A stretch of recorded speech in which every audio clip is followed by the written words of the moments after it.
Bonjour tout le monde. Je vous invite à ouvrir vos Bibles dans le livre de Genèse, Genèse, le chapitre 22. On va voir ensemble les 19 premiers versets. Genèse 22, versets 1 à 19. Et étant donné qu'on a beaucoup de matière à couvrir, donc je ne vais pas lire d'un seul coup, je vais lire en sections, puis je vais commenter à chaque fois.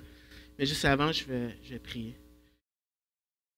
Seigneur, encore une fois, c'est une opportunité pour nous ce matin de t'adorer. On t'a adoré par les chants, par la prière, par les offrandes. Et maintenant, arrive le temps où est-ce qu'on peut t'adorer aussi en écoutant ta parole. Permets qu'on soit des auditeurs vraiment attentifs, donne-nous des oreilles de disciples.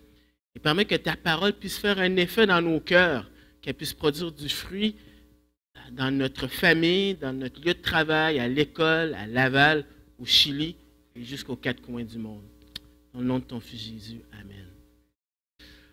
Il y a quelques années de cela, il y a un film qui a fait beaucoup jaser les personnes dans le milieu évangélique. Et ce film, c'était La dernière tentation du Christ.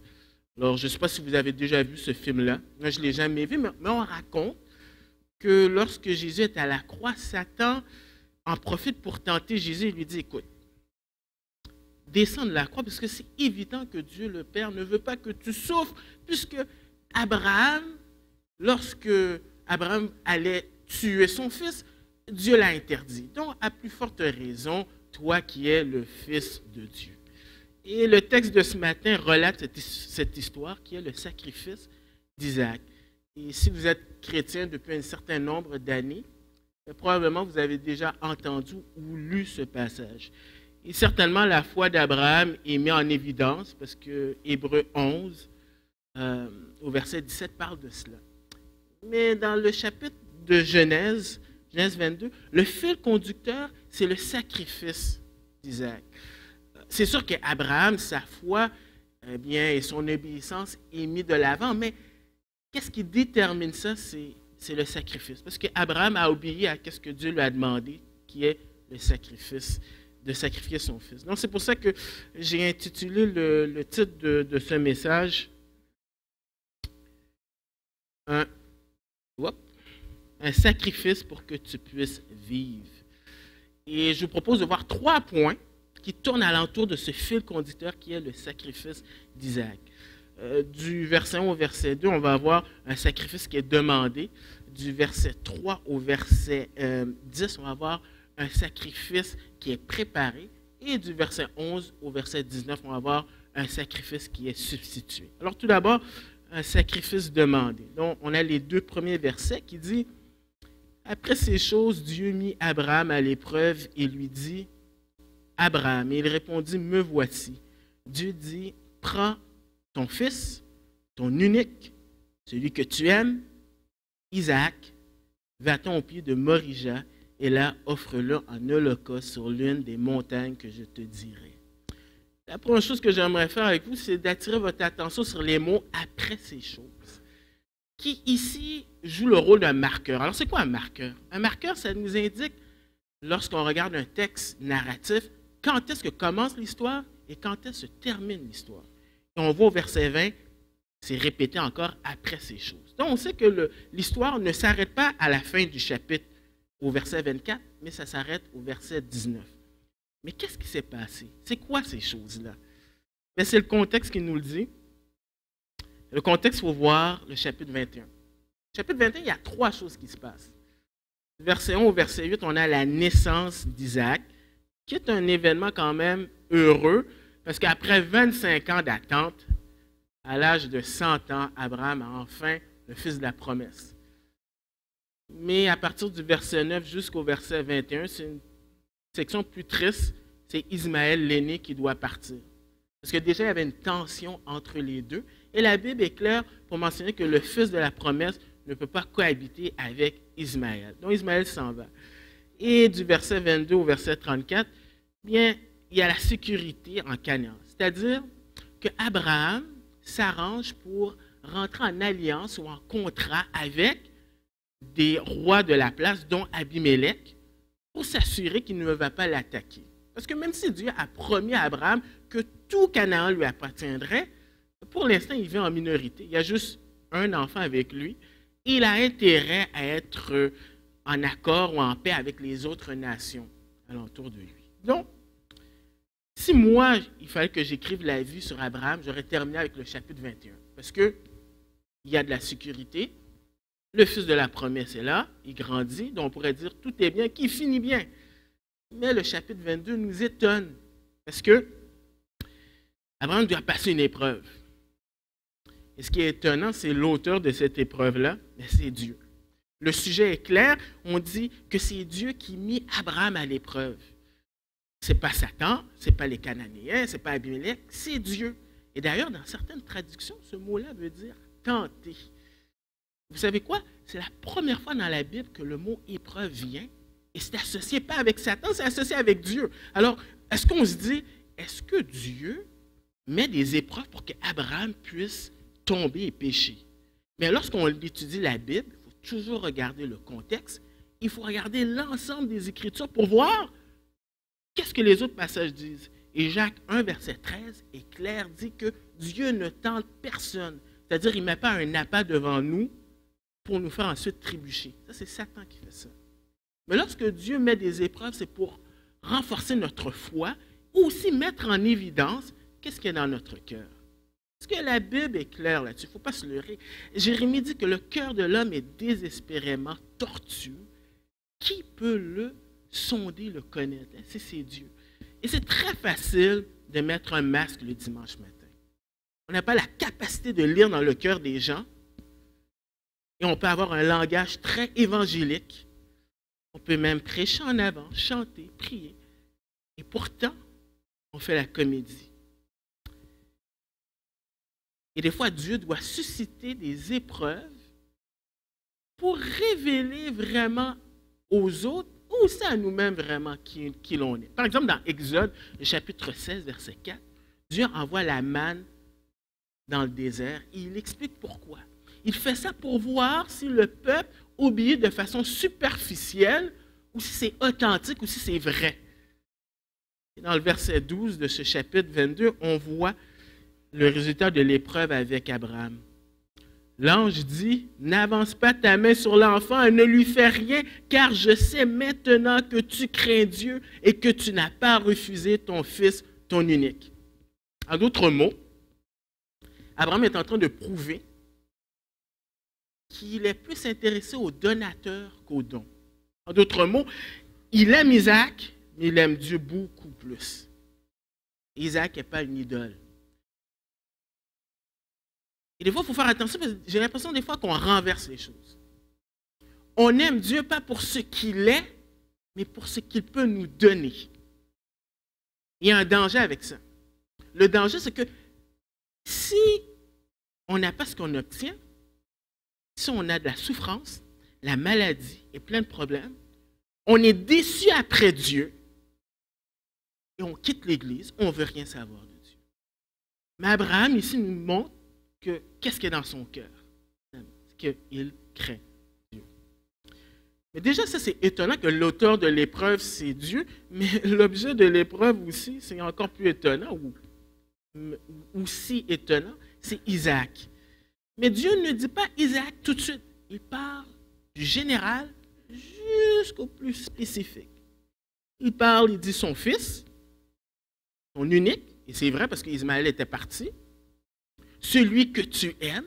Et c'est un peu difficile de le traduire en français, mais le verbe en hébreu implique qu'il y a eu une évolution. Cet amour-là a eu le temps de s'épanouir. D'ailleurs, les commentateurs pensent qu'Isaac avait à peu près entre 16 et 30 ans. Donc, il a eu le temps de connaître son fils. Et finalement, il spécifie, il dit Isaac. Isaac qui veut dire rire. Parce que lorsque Dieu a annoncé au couple qu'ils allaient avoir un enfant, Sarah, elle a ri par incrédulité. Et certainement, le fils, Isaac, était devenu un sujet de réjouissance pour ce couple-là. C'était leur bâton de vieillesse. Et là, Dieu lui dit de prendre cet enfant-là, l'amener à un endroit désigné, le tuer, le brûler complètement. Et c'est facile de passer au verset 3.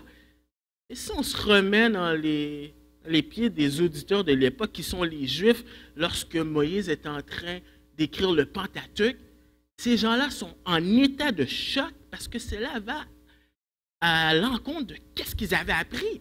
Parce que, par exemple, dans Lévitique 20, les 4 premiers versets, on nous apprend que Dieu, qui a racheté le peuple d'Israël d'Égypte, leur dit,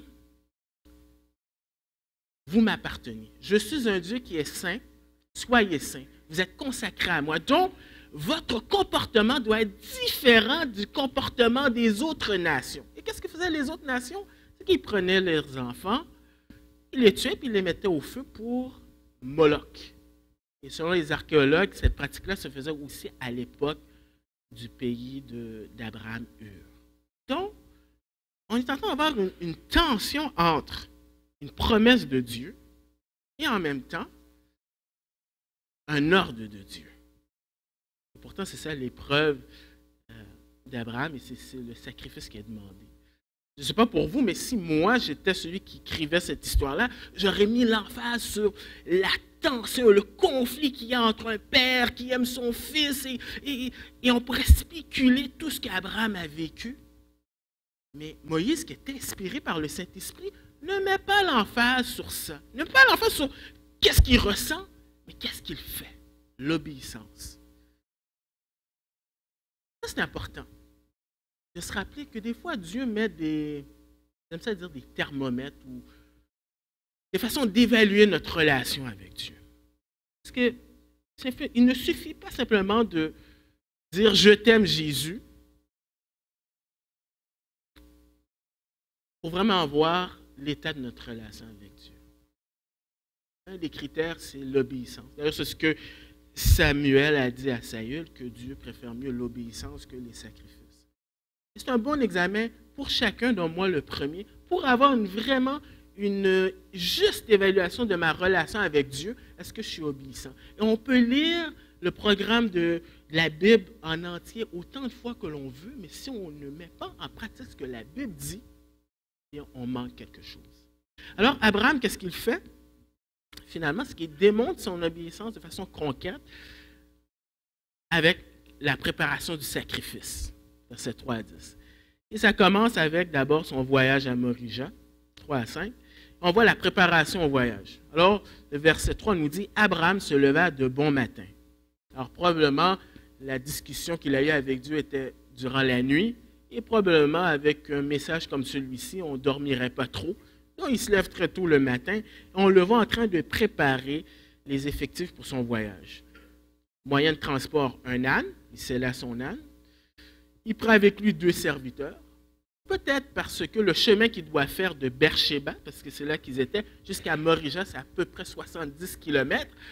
Donc, ils avaient peut-être besoin d'eau, mais certainement de l'eau, de la nourriture. Et peut-être que ces serviteurs sont là pour cette raison. Bien sûr, il prit son fils Isaac, qui est le sacrifice, et il fendit du bois pour l'Holocauste et partit pour aller au lieu que Dieu lui avait dit. Donc, du bois, peut-être parce qu'il n'y a pas de bois, peut-être dans la région où est-ce qu'ils vont être, mais quoi qu'il en soit, ils se préparent. Et verset 4 nous dit, « Le 3e jour, Abraham, levant les yeux, vit le lieu de loin. » Là, ça a pris 3 jours pour Abraham pour se déplacer jusqu'à Morija. Je ne sais pas si cela vous est déjà arrivé de vous déplacer pendant 3 jours. Moi, j'ai déjà fait ça. Plusieurs années pour le mariage d'un de mes frères à Vancouver. De Montréal à Vancouver, on était à peu près une dizaine de conducteurs. On se relayait la tâche pour ne pas dormir dans un hôtel et ça a pris 3 jours. Et c'est moi vous dire que le Canada, c'est un grand pays.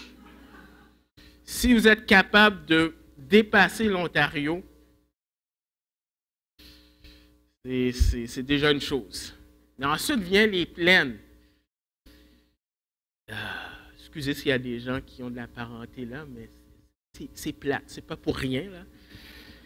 Et je me souviens, si vous essayez de passer le temps en écoutant de la radio et que vous n'aimez pas la musique country, vous allez trouver le temps long. Mais l'idée là, c'est que c'est long pendant 3 jours. Tu as le temps de réfléchir. Et se pourrait-il que Dieu a choisi peut-être Morija pour voir peut-être si Abraham allait peut-être changer d'avis? Mais une fois rendu là, il donne des instructions aux serviteurs. Verset 5, il dit Et Abraham dit à ses serviteurs, restez ici avec l'âne. Peut-être parce que l'âne n'est pas capable de monter, peut-être que c'est une pente et puis vaut mieux laisser l'âne là. Moi et le jeune homme, nous irons jusque-là pour adorer et nous reviendrons auprès de vous.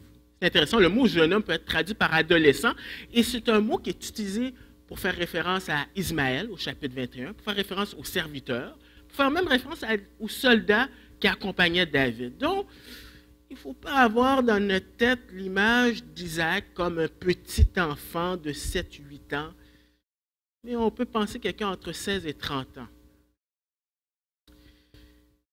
Ensuite, il dit, nous serons là pour adorer, rendre hommage à Dieu. En passant, c'est la première fois que le mot adorer vient dans la Bible. Et c'est dans un contexte comme celui-ci. Et qu'est-ce qui est étonnant, c'est qu'il dit, nous reviendrons auprès de vous.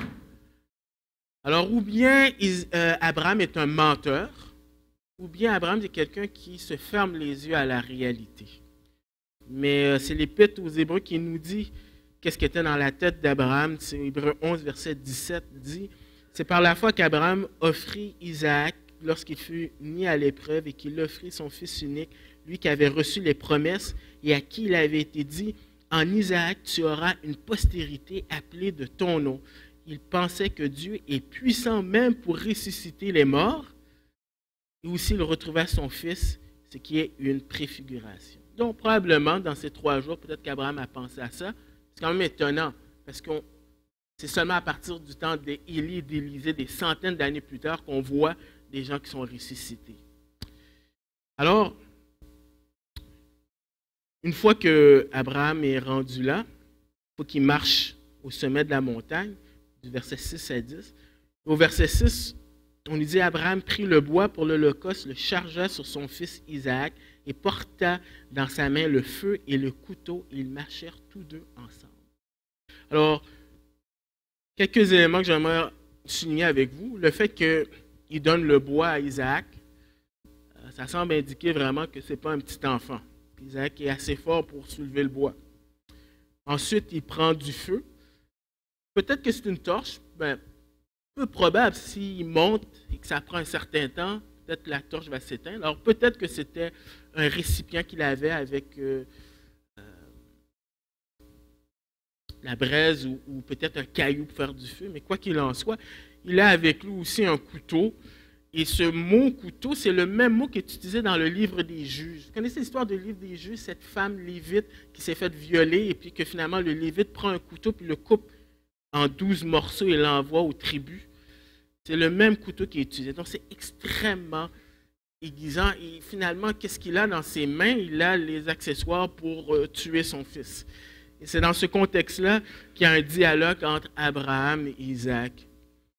Verset 7, la question d'Isaac, c'est « Alors Isaac, parlant à Abraham, son père, dit « Mon père », et il répondit « Me voici, mon fils. » Isaac reprit « Voici le feu, le bois, mais où est l'agneau pour l'Holocauste? » Et je me dis s'il y a un moment où Abraham aurait dû céder et craquer, c'est à ce moment-là.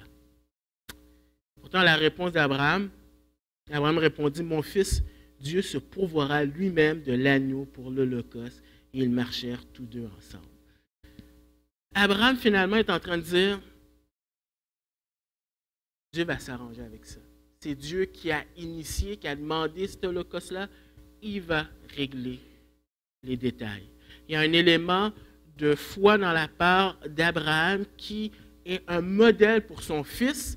Et il semble que le reste de l'histoire qu'on va voir, qu'Isaac a quand même une certaine confiance en son père pour se laisser quand même lier. Et je ne sais pas les statistiques pour les familles chrétiennes d'enfants qui quittent l'Église. Et je sais que Dieu responsabilise chaque individu, mais en même temps, il y a une responsabilité de la part des parents. Et il y a un modèle qu'on doit vivre. Et si on ne vit pas ce modèle-là, les enfants ne sont pas dupes, ils le voient. Alors, une fois qu'ils sont au haut de la montagne, on voit que l'autel est bâti et Isaac est posé. versets 9 et 10. Lorsqu'ils furent arrivés au lieu que Dieu lui avait dit, Abraham y éleva un autel et rangea le bois. Il lia son fils Isaac et le mit sur l'autel par-dessus le bois. Puis Abraham étendit la main et prit le couteau pour égorger son fils. Je ne sais pas si vous êtes comme moi, mais je me dis quelque part, si Isaac ne savait pas où était l'agneau, quelque part, il a réalisé que c'était lui la victime. Alors, je n'ai aucune idée comment ça s'est fait. Est-ce qu'Abraham lui a dit, est-ce que tu peux t'asseoir ici juste quelques instants pour tester le bois? Peux-tu juste étendre tes mains juste quelques instants? Mais gardez en tête que c'est un homme entre 16 et 30 ans. Et Abraham est peut-être le père de la foi, mais il a plus de 100 ans et ce n'est pas Samson. Et j'ai de la difficulté à croire qu'Isaac n'aurait pas été capable de le maîtriser. Mais il n'y a rien qui semble indiquer ça. Il semble que Isaac se laisse lier. Et le mot lier, c'est intéressant parce que en hébreu, ce terme-là est utilisé dans la culture juive. Il y a plein de manuscrits ou d'écrits des Juifs qui s'identifient pas à Abraham, mais à Isaac comme un sacrifice. Et là, on arrive au point culminant. Nous, c'est sûr, on connaît l'histoire, mais imaginez, Abraham ne connaît pas le dénouement, ni Isaac. Et pour les premières personnes qui écoutent ce récit-là, qu'est-ce qui va se passer? Qu'est-ce qu'on voit? C'est le sacrifice substitué. Il y a une résolution du conflit, 11 à 14, et on a une intervention divine, versets 11 et 12. Alors l'ange de l'Éternel l'appela des cieux et dit, Abraham, Abraham! Il répondit, me voici. L'ange dit, n'avance pas ta main sur l'enfant et ne lui fais rien, car je sais maintenant que tu crains Dieu et que tu n'as pas refusé ton fils unique. Donc Dieu intervient. Et Dieu montre de façon claire, comme on l'a dit, qu'est-ce qu'il y a dans le cœur d'Abraham. En revanche, on voit aussi le substitut d'Isaac, 13-14. Abraham leva les yeux et vit derrière lui un bélier retenu dans un buisson par les cornes. Et Abraham alla prendre le bélier et l'offrir en holocauste à la place de son fils. Abraham donna à ce lieu le nom de Yahvé-Jiré. C'est pourquoi l'on dit aujourd'hui à la montagne de l'Éternel il sera pourvu. Pour la première fois dans la Bible, on a de façon claire et nette le principe de substitution à la place d'eux. Et le bélier qui va représenter dans le livre de Lévitique toute l'image des sacrifices qu'on donne pour Dieu. Et certainement Abraham ainsi qu'Isaac étaient soulagés de cela. Et à partir de cette expérience, Abraham mentionne un aspect de Dieu. C'est le Dieu qui pourvoit. Et Moïse dit que c'est même devenu un proverbe. Vous savez, un proverbe, c'est quelque chose qu'on l'on dit de génération en génération parce que c'est une vérité. Et lorsqu'on vit des épreuves avec Dieu, on découvre un aspect qu'on n'avait pas connu de Dieu. Parce qu'il y a beaucoup de choses qu'on peut dire de façon théorique. Et j'aime bien la lettre de Gilles Lapierre lorsqu'il a dit, il est obligé, comme Alexandre a mentionné, il est obligé de mettre en pratique ce qu'il a enseigné pendant plein d'années.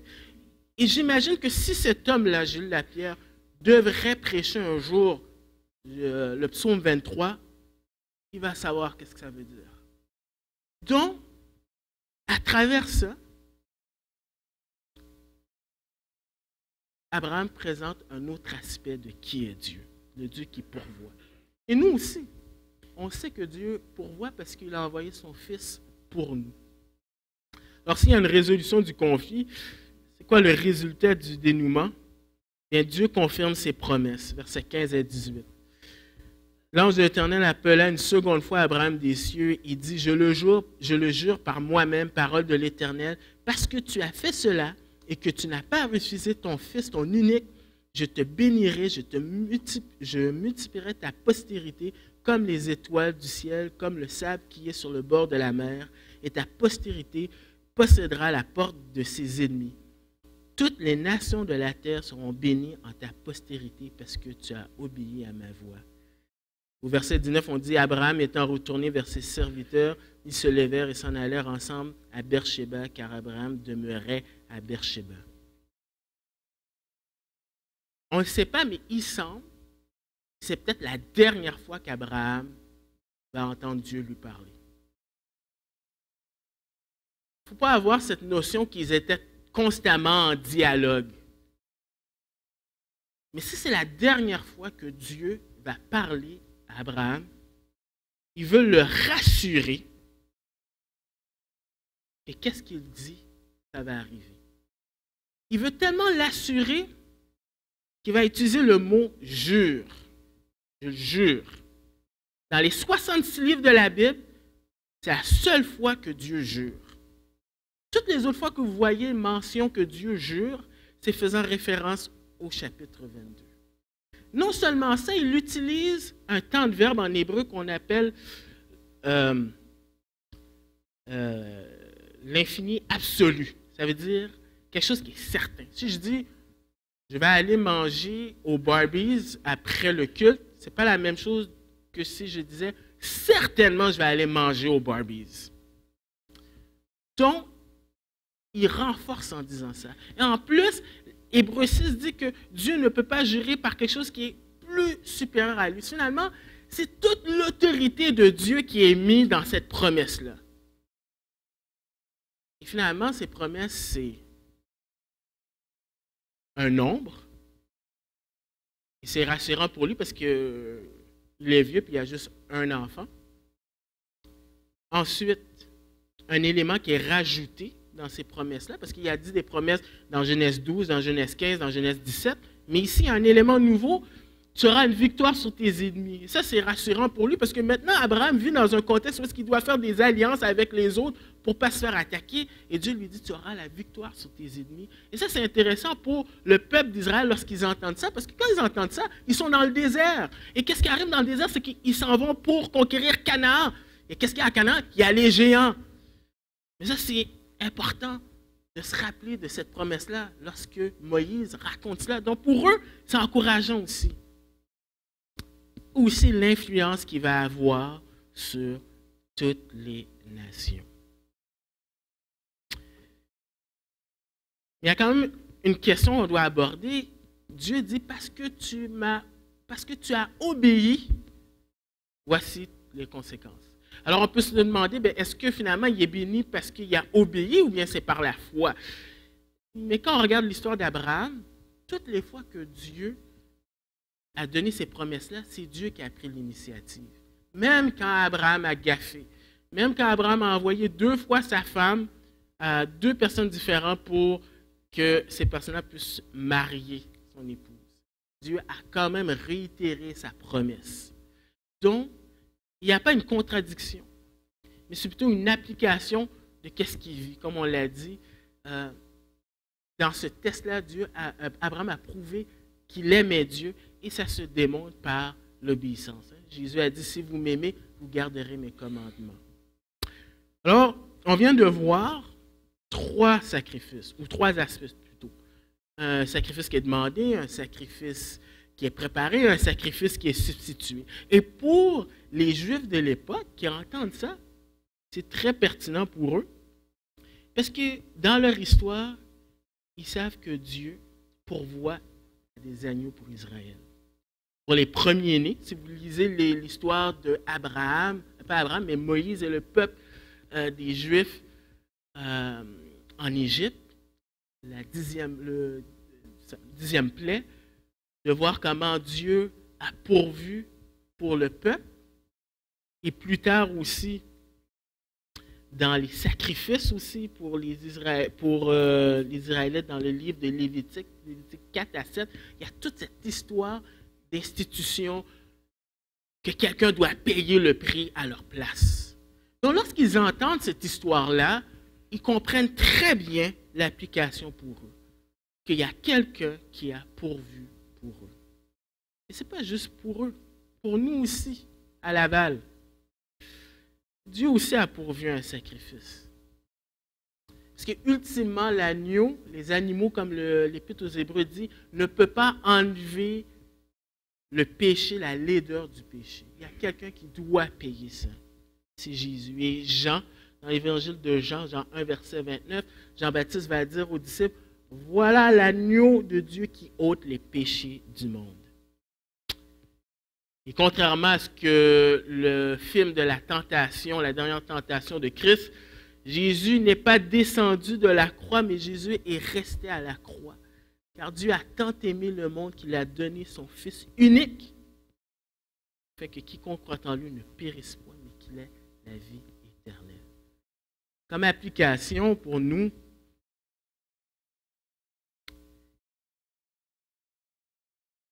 qu'on devrait être reconnaissant. C'est sûr qu'Isaac était très reconnaissant ainsi qu'Abraham.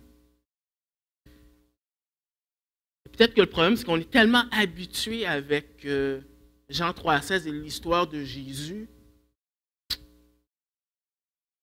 que ça ne nous dérange plus. Et si on prend le temps, on devrait constamment abonder en actions de grâce. On ne devrait jamais avoir un sujet pour ne pas prier. On devrait toujours dire merci. En même temps, c'est avoir confiance dans les promesses de Dieu.